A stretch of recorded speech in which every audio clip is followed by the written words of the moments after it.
अस्सलाम वालेकुम स्टूडेंट, कैसे हैं आप लोग। मैं उम्मीद करता हूं कि आप लोग खैर आफियत से होंगे। आज बेटा जी, आज मैं आप लोगों के लिए जो टॉपिक लेके आया हूं वो बहुत ज़्यादा इम्पोर्टेंट है। फर्स्ट ईयर क्लास का है, चैप्टर नंबर 3 और टॉपिक का नाम है बॉयल्स लॉ।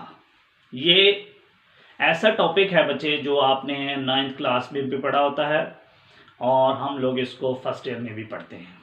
जो 9th क्लास तक है वो तो बहुत आसान है। 9th क्लास तक आपके पास कोई ग्राफ वगैरह बॉयल्स के नहीं थे, लेकिन इस क्लास के अंदर हम 4-5 ग्राफ भी पढ़ने वाले हैं। तो इसलिए यहाँ जो बॉयल्स लॉ के बेसिकली ग्राफ हैं वो बहुत ज़्यादा इम्पोर्टेंट है। अच्छा जी बच्चे, जो हमारे पास बॉयल्स है या ये जो बॉयल्स लॉ है, ये लॉ दिया गया है 1662 में। 1662 के अंदर 1662 में ये लॉ दिया था। एक साइंटिस्ट है जिसका नाम है रॉबर्ट बॉयल्स। तो बच्चे जी दूसरा पॉइंट क्या है जी? Robert boils.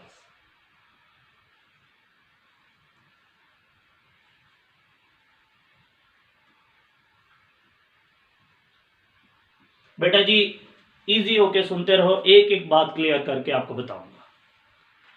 देखो अभी तक मैंने आपको सिर्फ एक पॉइंट बताया है कि बॉयल्स लॉ 1662 में दिया। किसने? रॉबर्ट बॉयल्स ने। इस लॉ में उसने दो चीजों के दरमियान रिलेशनशिप स्टडी किया और दो चीजों को उसने कांस्टेंट बोला। बच्चे जिन दो चीजों को के दरमियान उसने रिलेशनशिप स्टडी किया, एक उसमें है प्रेशर और एक है volume of a gas. Means basically बच्चे इस लॉ के अंदर हम गैस के वॉल्यूम और जो उसके ऊपर प्रेशर अप्लाई हो रहा होता है उसके दरमियान क्या रिलेशनशिप है इसकी स्टडी करते हैं। और इसी दौरान दो चीजों को हम कांस्टेंट बोलते हैं। एक होता है टेम्परेचर और एक होता है नंबर ऑफ मोल। तो बच्चे याद रखना, कोई भी आपसे पूछे कि बॉयल लॉ क्या था तो आपने कहना है sir basically this law explain the relationship between volume of a gas and pressure when the temperature and number of mole remain constant।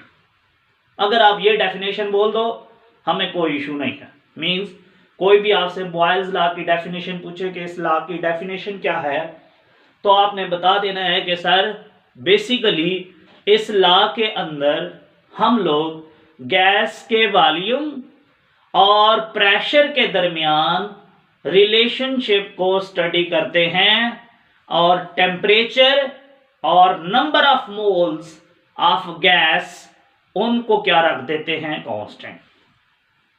Okay, मैं अब चौथे पॉइंट पे पहुंच चुका हूं। जब इन दो चीजों के दरमियान बॉयल्स ने रिलेशनशिप स्टडी किया तो बच्चे उसने ऑब्जर्व किया कि जो गैस का वॉल्यूम है और प्रेशर है वो दोनों एक दूसरे के इनवर्सली प्रोपोर्शनल होते हैं। This is called Boyle's law के सर the volume of a gas is inversely proportional to the pressure when the temperature and number of mole remain constant। Means आपसे कोई भी पूछे भाई बॉयल्स लॉ क्या है तो आपने कहना है sir according to Boyle's volume of a gas is inversely proportional to the pressure when the temperature and number of mole remain constant. Okay, हम इसको जरा मैं मैथमेटिकली बताना चाहता हूं इस बात को। देखो बच्चे, मैं अगर इसको उर्दू में जरा पहले आपको बताऊं कि मैं क्या कहना चाह रहा हूं। देखो बेटा, हमारे पास सपोज करो ये मेरे हाथ में गैस है, बैलून है गैस वाला। मैं उसके ऊपर ऐसे प्रेशर क्या करता जा रहा हूं, ज्यादा करता जा रहा हूं। देखो उसका वॉल्यूम क्या होता जा रहा है, कम। सिमिलरली अगर मैं प्रेशर क्या करना शुरू कर दूं, कम कम करता गया, वॉल्यूम क्या होता गया, ज्यादा। मींस गैस का वॉल्यूम और प्रेशर हमेशा दोनों एक दूसरे के इनवर्सली प्रोपोर्शनल होते हैं, बशर्ते के उसी दौरान टेम्परेचर और नंबर ऑफ मोल्स क्या हों, कांस्टेंट। इसी बात को बेटा जी आपने डेफिनेशन लिख लेनी है और फिर हेडिंग नीचे लगानी है आपने मैथमेटिकली। और उस मैथमेटिकली के अंदर आपने लिखना है कि सर आपने ये बोला है कि sir volume of a gas is inversely proportional to the pressure. बच्चे इसी को हम क्या बोलते हैं, बॉयल्स लॉ। मैं इसको और जरा सिंप्लीफाई कर लेता हूं, लेकिन यहां साथ में जरा ये लाजमी बताना है, कब, जब टेम्परेचर और नंबर ऑफ मोल्स क्या होते हैं, कांस्टेंट। जब ये दोनों चीजें क्या होती हैं, कांस्टेंट, तो ये वाला रिलेशनशिप हम क्या मानते हैं, सही। और इसी को हम क्या बोलते हैं, बॉयल्स लॉ। मैं इसको और सिंप्लीफाई करना चाहता हूं, मैं प्रोपोर्शनल का साइन खत्म करता हूं और इसकी जगह क्या इस्तेमाल करता हूं, के कांस्टेंट। तो बच्चे हमारे पास क्या हो जाता है, V इज इक्वल टू के ओवर P। एक और आपके पास रिलेशनशिप बन गया है जी बॉयल का। मैं इसको और सिंप्लीफाई करता हूं बेटा जी। देखो P यहां नीचे क्या हो रहा है, डिवाइड, इधर जाके क्या हो जाएगा, मल्टीप्लाई। तो आप बॉयल्स लॉ को ऐसे भी लिख सकते हो कि sir the product of PV is always equal to constant. बेटा जी इसको भी हम क्या बोलते हैं, स्टेटमेंट ऑफ बॉयल्स लॉ, के sir at the constant temperature and number of mole. ये एक और डेफिनेशन आपके साथ शेयर कर रहा हूं बॉयल्स की, इसको देख के sir at the constant temperature and number of moles the product of pressure and volume remains constant. PV का जो प्रोडक्ट होता है बच्चे याद रखना, वो हमेशा क्या होता है, कांस्टेंट। आप लोगों को याद होगा आपका 9th क्लास में वो 3 डब्बे बनाता था, उसमें गैस का वॉल्यूम प्रेशर चेंज करता जाता था, तो वॉल्यूम क्या होता जाता था, चेंज। लेकिन वो देख आपको ये बताता था कि याद रखना ये जो पीवी का प्रोडक्ट है ये हमेशा क्या रहेगा, कांस्टेंट। मींस वो क्या करता था, प्रेशर चेंज करता था तो वॉल्यूम भी क्या हो जाता था, चेंज। उसको सपोज करो वो कहता था P1 है मेरे पास, तो वॉल्यूम को क्या बोल देता था, V1। फिर वो क्या करता था, P2 बोलता था, तो वॉल्यूम को क्या बोलता था, V2। और एंड पे आपको एक स्टेटमेंट जस्टिफाई करके देता था एक्सपेरिमेंटल वेरिफिकेशन से कि भाई याद रखना P1 V1 is equal to होता है P2 और V2। मींस यहां मैं सपोज करो मैं इसको और आगे लेके जाना चाहता हूं। देखो बच्चे, मैं अगर बोलूं कि यहां भैया प्रेशर मेरा P1 है, तो आप कहोगे सर वॉल्यूम क्या हो जाएगा, V1 is equal to K। मैं कहता हूं नहीं, प्रेशर मेरे पास क्या है, P2, तो आप कहोगे सर अगर प्रेशर P2 है तो वॉल्यूम क्या हो जाएगा, V2 is equal to K। बेटा इन दोनों केसेस में ये जो PV का प्रोडक्ट है ये क्या रहेगा, कांस्टेंट। अगर ये कांस्टेंट है बच्चे, ये दोनों साइडें एक दूसरे के इक्वल हैं, तो फिर इन दोनों को भी एक दूसरे के क्या होना चाहिए, इक्वल। और इस तरीके से हम लिख सकते हैं कि भैया P1 V1 is equal to होता है किसके, P2 V2। This is another statement of Boyle's law. और यही वो होती थी आपकी एक्सपेरिमेंटल वेरिफिकेशन में भी मैं अगर आपको याद करवा दूं थोड़ा सा, इस तरीके से ना आप लोग क्या करते थे, 3 सिलेंडर लेते थे, इसको हम बोलते थे वहां एक्सपेरिमेंटल वेरिफिकेशन। इन 3 सिलेंडर के अंदर जी वहां हम क्या ले लेते थे, टेम्परेचर तीनों केसेस में कांस्टेंट ले लेते थे। हम कहते थे जी सपोज करें ये काम 25 डिग्री सेल्सियस पे हो रहा है, और यहां पे हम क्या लगा देते थे जी, मूवेबल पिस्टन। यहां हम क्या करते थे, अप्लाई करते थे जी 1 atm प्रेशर। यहां हम प्रेशर अप्लाई कर देते थे जी 2 atm। इस तरीके से यहां हम प्रेशर और बढ़ा देते थे। अब देखो जैसे जैसे हम क्या करते जाते थे, प्रेशर बढ़ाते जाते थे बच्चे, साथ साथ वैसे वैसे वॉल्यूम क्या होता जा रहा है, कम। लेकिन पीवी का प्रोडक्ट फिर भी हमारे पास दोनों केसेस में, तीनों केसेस में, अगर हम चौथा केस भी ले लें फिर भी क्या रहेगा, कांस्टेंट। मींस हमें कंफर्म रहना चाहिए कि according to Boyle's product of pressure and volume always remains constant if the temperature remains constant. कि अगर टेम्परेचर और गैस के नंबर ऑफ मोल्स बच्चे क्या हों हमारे पास कांस्टेंट, तो याद रखना जो हमारे पास product of pressure and volume होता है, या P और V आपस में एक दूसरे के क्या होते हैं, इनवर्सली प्रोपोर्शनल, और प्रोडक्ट ऑफ प्रेशर और वॉल्यूम क्या रहता है, कांस्टेंट। तो बच्चे ये सारी स्टेटमेंट क्या हैं, बॉयल्स की। मींस ये भी बॉयल्स की स्टेटमेंट है, ये भी बॉयल्स की स्टेटमेंट है, ये भी क्या होती है, बॉयल्स की स्टेटमेंट। तो आपको कभी कभी एमसीक्यूज में कंफ्यूज कर देता है। ऑप्शन 1 ये दे देता है, ऑप्शन 2 में ये लिखा होता है, ऑप्शन 3 में ये लिखा होता है एमसीक्यूज में, और ऑप्शन 4 में डी में ऑल ऑफ देम लिखा होता है। आप लोग माशाल्लाह जज्बाती लोग हो, आप लोग जैसे ही ये एमसीक्यूज देखते हो कि भाई इतना आसान एमसीक्यूज आ, तो आप जैसे ही इसको देखते हो कि लो जी यही है, आप इसको टिक लगा देते हो, आप आगे देखते ही नहीं हो। बच्चे ये वाले लोग भी सारे किसकी बात कर रहे हैं, बॉयल्स की। तो बच्चे सिर्फ और सिर्फ बॉयल्स इतनी बात कर रहा है, और यही बात बेटा जी मैंने आपको ग्राफ जब बनाने हैं तो उसके अंदर मैं आपको साबित करके दूंगा, ग्राफ के अंदर आपको दिखाऊंगा कि वाकईतन प्रेशर और वॉल्यूम एक दूसरे के क्या होते हैं, इनवर्सली प्रोपोर्शनल, बशर्ते के टेम्परेचर और नंबर ऑफ मोल्स क्या हों, कांस्टेंट। तो चलें जी, ये आपकी जस्ट आपसे कोई भी पूछे बॉयल्स लॉ क्या होता है तो ये सारी बातें आप लिख सकते हो। अब मैं चलता हूं, जो हमारा मेन मकसद था, ये जिसको समझाने के लिए मैंने ये टॉपिक शुरू किया है, वो असल बात अब हमारी शुरू होने लगी है।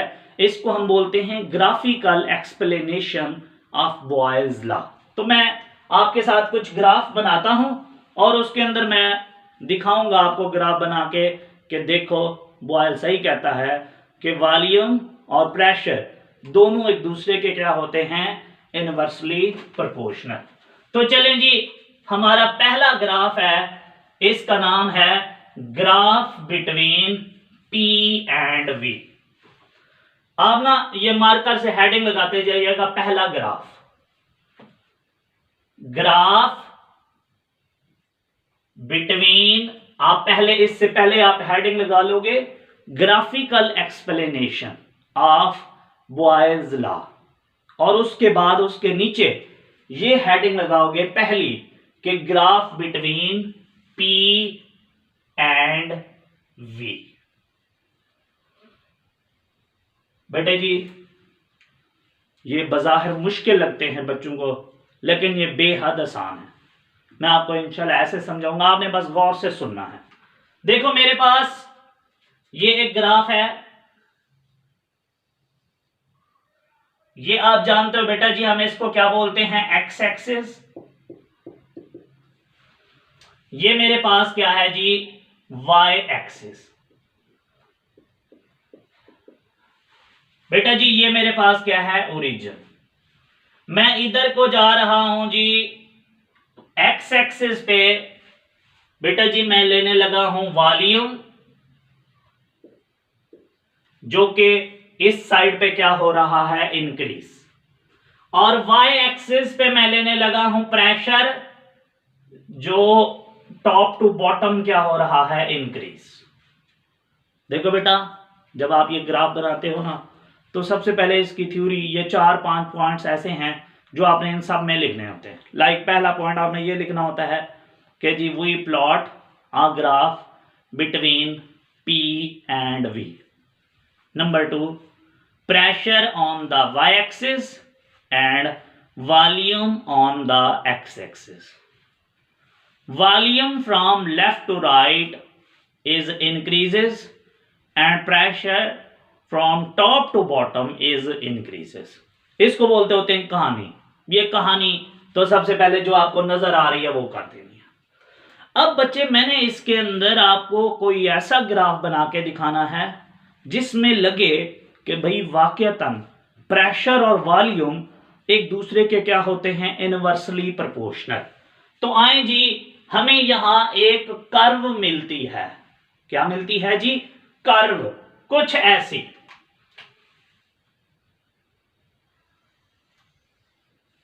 ये है जी, हमें एक कर्व मिली है एट अ कांस्टेंट टेम्परेचर, मान लेते हैं जी 0 डिग्री सेल्सियस पे। बेटा जी वो कर्व जो आपको कांस्टेंट टेम्परेचर पे मिले उसे हम बोलते हैं आइसोथर्म। तो इसको हम क्या बोलते हैं जी, आइसोथर्म। आपके पेपर में सम टाइम एमसीक्यूज में या शॉर्ट क्वेश्चन में पूछ लेता है व्हाट इज आइसोथर्म। तो बच्चे याद रखना, आइसो का मतलब होता है सेम और थर्म का मतलब होता है heat. The curve that obtain at a constant temperature is called isotherm. तो चलें जी, ये जो कर्व आपको नजर आ रही है इसे हम क्या बोल देते हैं, आइसोथर्म। अब मैं यहां आपको एक चीज बना के दिखाता हूं। मैं ना यहां कोई से 2 पॉइंट्स लेता हूं। लाइक ये देखो, एक पॉइंट है, ये एक पॉइंट है मेरे पास। ये हम यहां स्टडी करते हैं कि इन दोनों पॉइंट्स पे प्रेशर और वॉल्यूम के दरमियान कौन सा रिलेशन है। तो चलें जी, सबसे पहले मैं इस पॉइंट पे चलता हूं।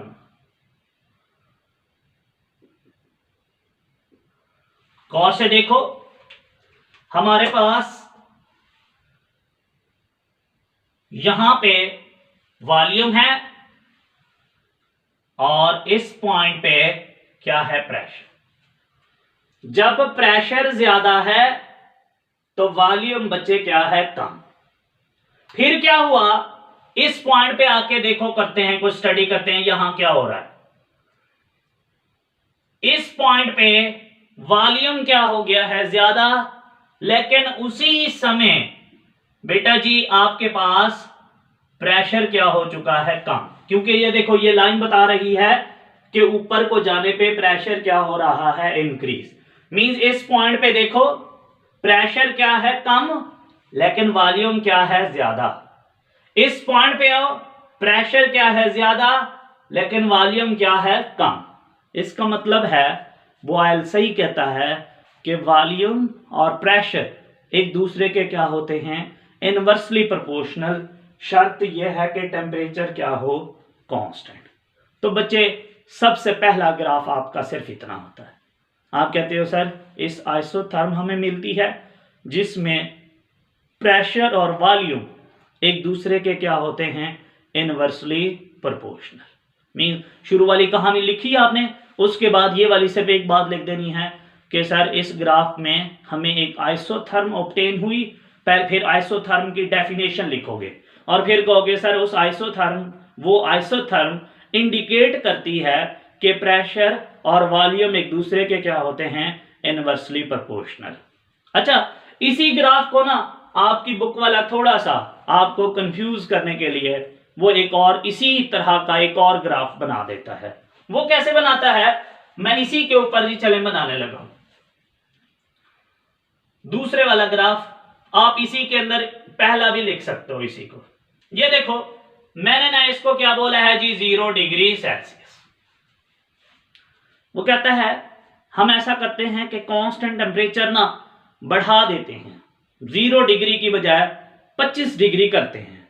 तो ये जो आइसोथर्म है अब नई बनेगी या उसी के ऊपर बनेगी या कहां बनेगी? तो उसने ऑब्जर्व करता है कि जो कहता है याद रखना जब आप कांस्टेंट टेम्परेचर बढ़ा दोगे मीन 0 की बजाय आप क्या कर देते हो 25 डिग्री। तो कहता है याद रखना, मैं आपको वजह भी बताऊंगा, कहता है याद रखना जो नई आने वाली कर्व होगी या आइसोथर्म होगी वो move away from the axis, कि वो पहले वाले एक्सिस से जरा क्या करेगी दूर मूव करेगी। मींस अगर मैं 25 पे एक और कर्व बनाना चाहता हूं तो मैं यहां पे बनाऊंगा, ये मेरे पास क्या है 25 डिग्री सेल्सियस। लाइक अगर मैं 50 कर दूं तो एक और यहां बनाऊंगा, अगर मैं 100 कर दूं तो एक यहां बनाऊंगा। कहता है जैसे जैसे आप कांस्टेंट टेम्परेचर बढ़ाते जाओगे जो नई आने वाली आइसोथर्म होगी वो मूव करेगी away from the axis. Similarly देखो बच्चे इसकी मैं आपको वजह भी बताता हूं।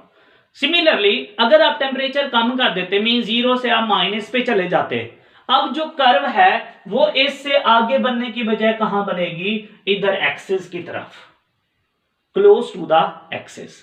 अच्छा ऐसे वो क्यों बोल रहा है बेटा जी? याद रखिएगा जब आप टेम्परेचर बढ़ाते हो ना तो चार्ल्स कहता है उसी दौरान वॉल्यूम बढ़ जाता है। देखो जब हम क्या करते हैं यहां क्या करते हैं टेम्परेचर हमने कांस्टेंट बढ़ा दिया तो जब नई कर्व आगे बढ़ती है तो देखो बेटा हमारे पास वॉल्यूम क्या हो जाता है ज्यादा। तो बच्चे सिर्फ आपसे कोई भी पूछे कि भाई ये बताओ कि जब हम टेम्परेचर कांस्टेंट टेम्परेचर बढ़ा देते हैं लाइक 0 डिग्री के बजाय हम 25 डिग्री ले लेते हैं तो बताओ न्यू इनकमिंग आइसोथर्म जो होती है वो अवे फ्रॉम द एक्सिस क्यों जाती है? तो आपने कहना है सर इसलिए जाती है क्योंकि उसी दौरान हमारे पास जो वॉल्यूम होता है वो बढ़ जाता है, इसलिए नई आने वाली कर्व अवे फ्रॉम द क्या चल जाती है एक्सिस। क्लियर?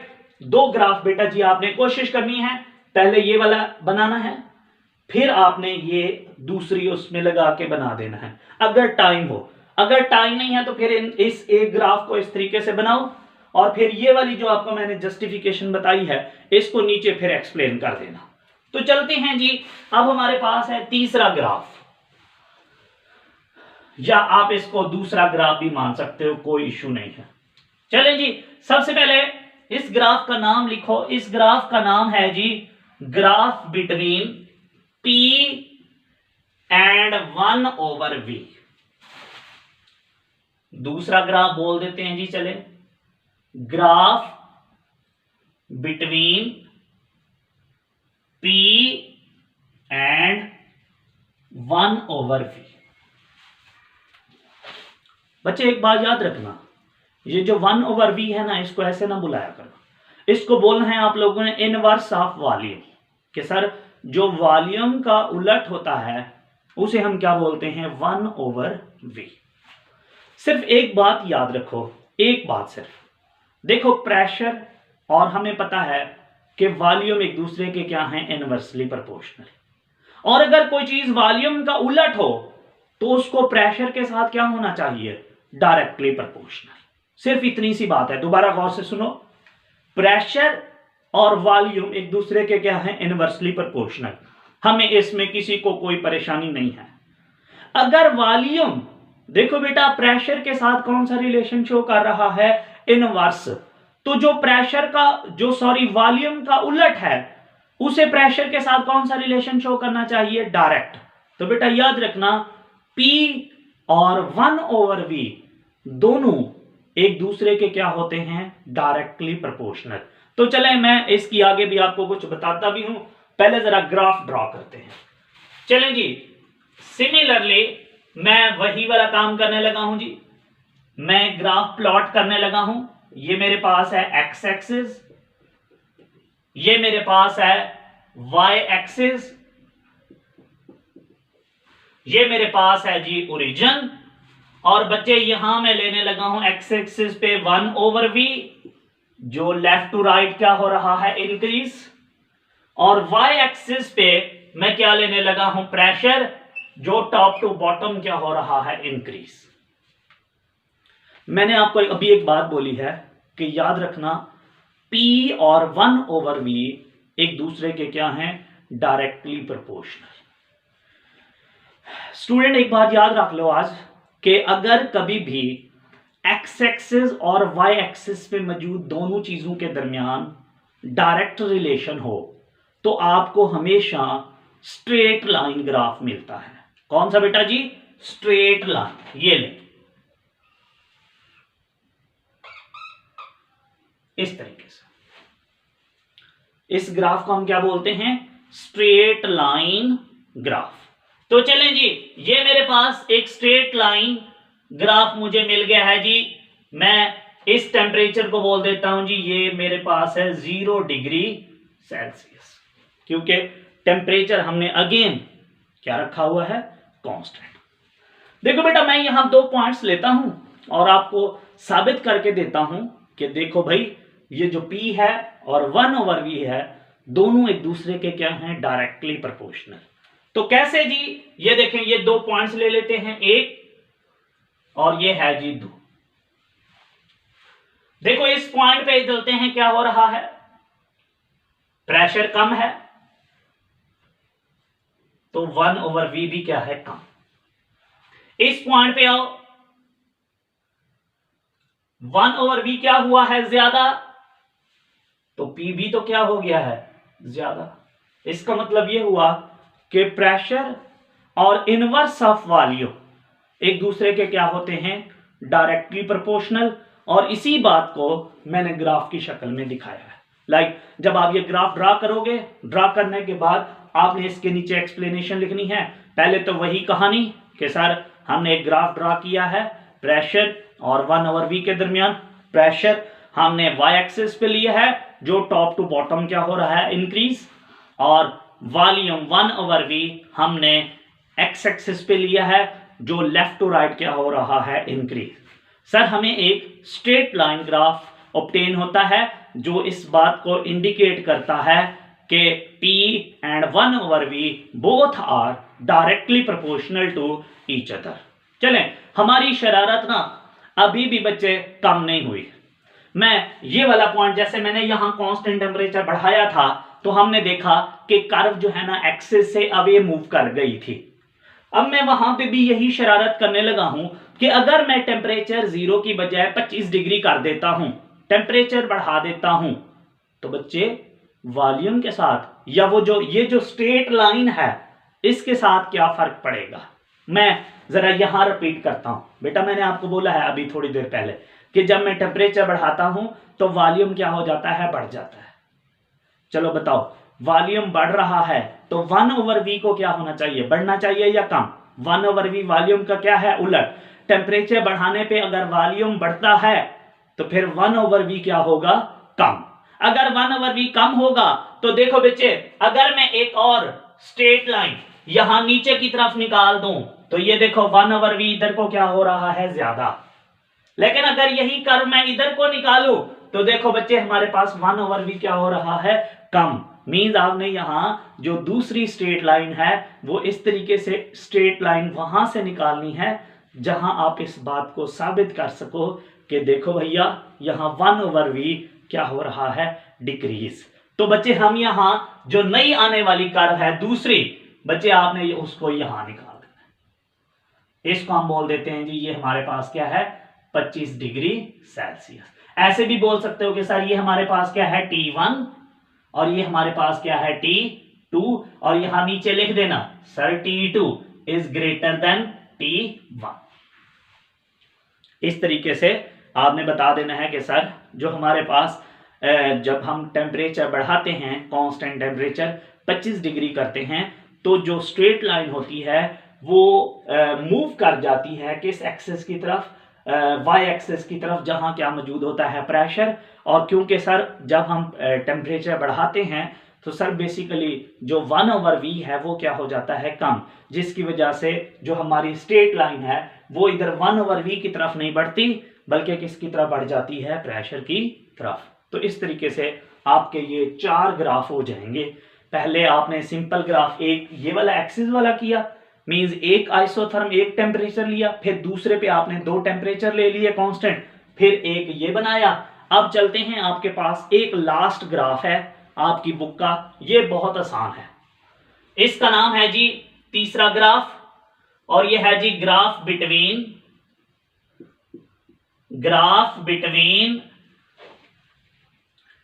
पीवी का प्रोडक्ट एंड पी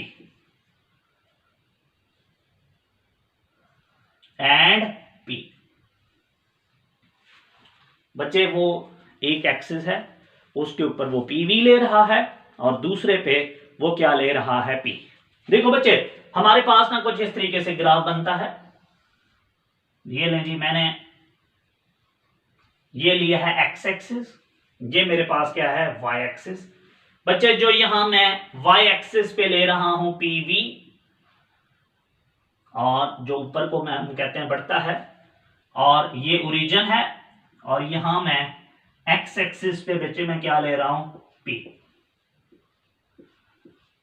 बेटा एक बात याद रखना, मैंने आपको पीछे जो है ना जब शुरू किया था मैंने आपको एक बात समझाई थी कि बेटा याद रखना पीवी का प्रोडक्ट हमेशा क्या रहता है, कांस्टेंट। उसके लिए मैंने आपको माड़ी सी एक्सपेरिमेंटल वेरिफिकेशन करके भी दिखाने की कोशिश की कि भाई हमने प्रेशर 1 atm रखा, 2 atm रखा, 3 atm, हम चाहे जितना भी प्रेशर चेंज करते रहे लेकिन पीवी का प्रोडक्ट क्या रहता है, कांस्टेंट। तो बच्चे याद रखना, जब आप एक एक्सिस पे किसी चीज को चेंज करो और उसका इफेक्ट दूसरे एक्सिस पे 0 हो, वहां पीवी का प्रोडक्ट, जैसे यहां हम क्या करते हैं बेटा जी, हम कहते हैं सर जब हम ये ग्राफ ड्रा करते हैं, पी प्रेशर को हम एक्स एक्सिस पे और पी वी के प्रोडक्ट को हम वाई एक्सिस पे।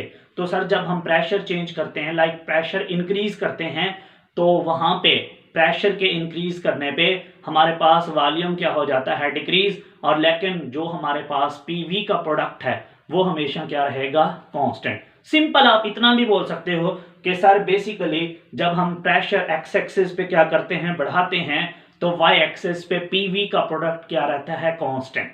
लिहाजा जब ऐसा हो तो हमें क्या मिलता है, एक पैरेलल स्ट्रेट लाइन ग्राफ, इस तरीके से पैरेलल स्ट्रेट लाइन ग्राफ, जो ये बताता है कि भैया पीवी का प्रोडक्ट क्या रहेगा, कांस्टेंट।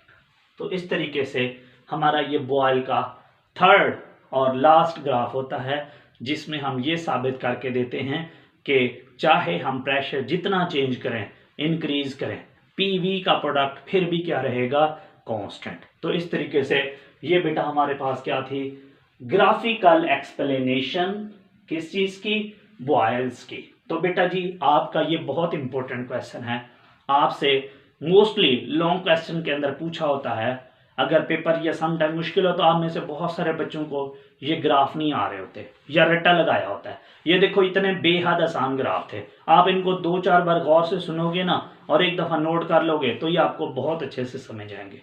ओके बेटा, best of luck, thank you so much जी, अल्लाह हाफिज।